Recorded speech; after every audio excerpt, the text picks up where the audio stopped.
Alors, je me présente, donc Alphonse Afoy Atouhiwa. Voilà, j'habite ici à Tahiti, donc à Paia précisément. C'est un livre qui m'a vraiment captivé parce que, en lisant ce livre, on voit que dans le premier chapitre, on parle donc de la destruction de la ville de Jérusalem et du temple. Et à partir de ce moment-là, donc les chapitres suivants parlent donc de l'Église chrétienne. De l'Église chrétienne, les persécutions et en même temps donc les mouvements de réforme avec les différents réformateurs. Voilà. Et donc on voit donc l'évolution de l'Église depuis l'époque des premiers disciples jusqu'à notre époque, puisque après donc ces mouvements de réforme dans plusieurs pays et les différents réformateurs, les personnes qui ont été citées, on arrive par la suite donc au mouvement adventiste. J'ai découvert le sanctuaire. J'ai découvert le ministère de Jésus dans le sanctuaire. Chose que je n'avais jamais entendue avant. Pour moi, avant, le ministère de Jésus s'arrêtait à la croix. Et là, j'ai découvert que non, c'est pas fini, c'est pas terminé.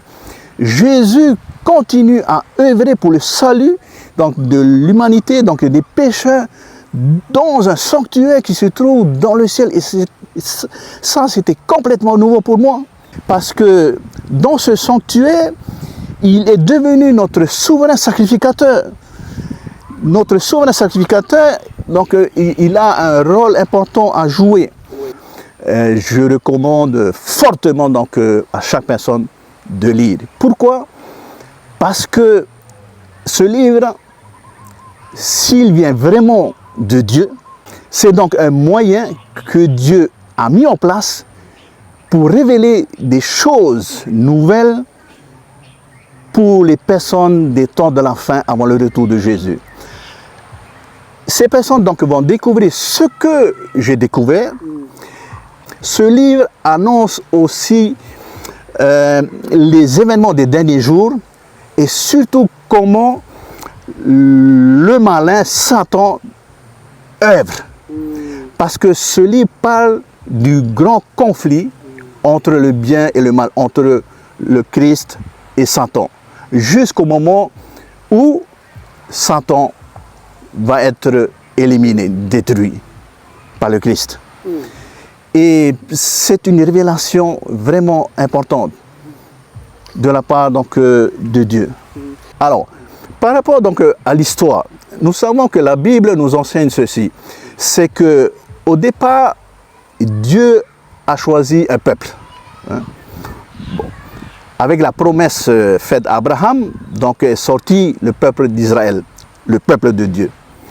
Et le peuple de Dieu, à un moment donné, donc, a failli à la mission que Dieu lui a confiée.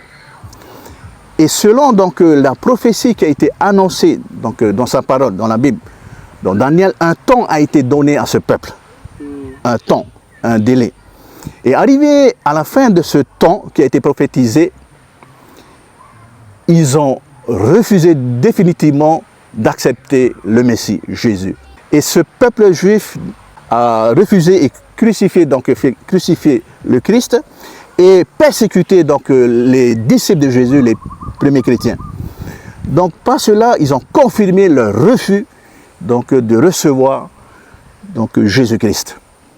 Mais Jésus donc, a déjà préparé la relève, a formé donc, les premiers disciples.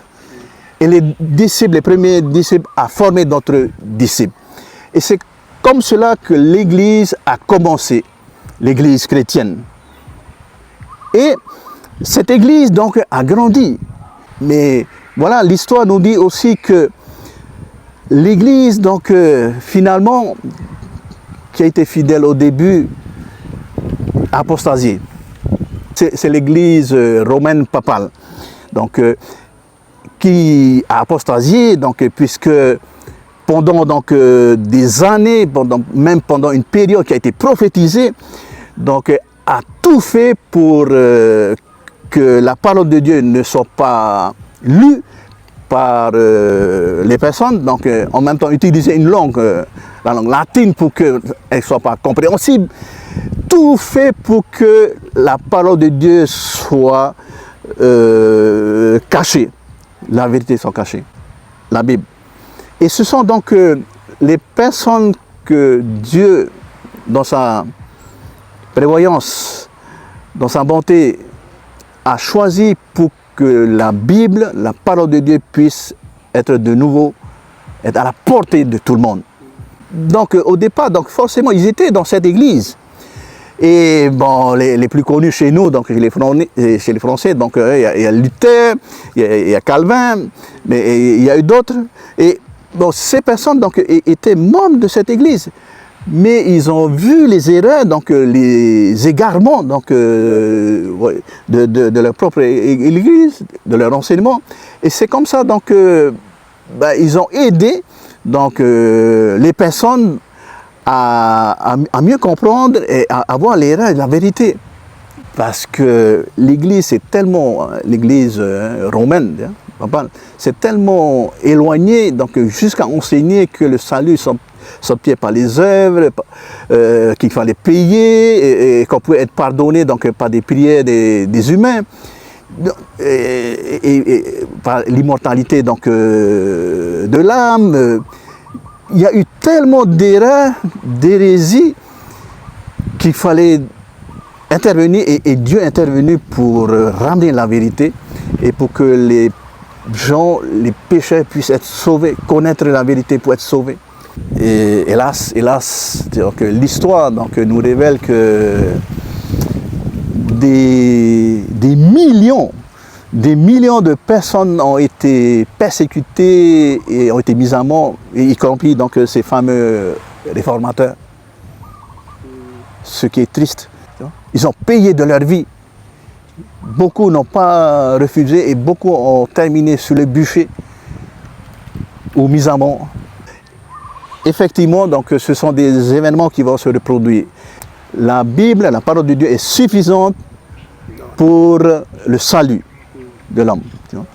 Parce que la Bible enseigne que le pécheur est sauvé par la grâce de Dieu, par le moyen de la foi en Jésus-Christ. Maintenant, la Bible nous dit aussi que nous sommes sanctifiés par la vérité. Et la parole de Dieu est la vérité. Jésus-Christ est la vérité. Donc nous devons donc voir si nous sommes toujours dans la vérité, vérifier si nous sommes toujours dans la vérité ou dans l'erreur.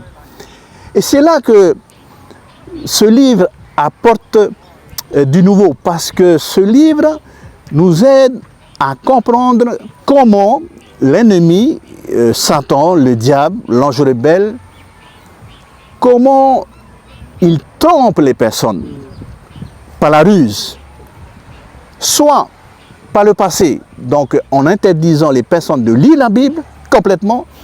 Aujourd'hui, c'est plus possible puisque tout le monde a accès à la Bible. Alors maintenant, donc, sa ruse, c'est de faire en sorte que les personnes soit ne lisent plus la Bible, la mettent de côté, ou soit comprennent mal la Bible. Et donc se retrouvent aussi dans l'erreur.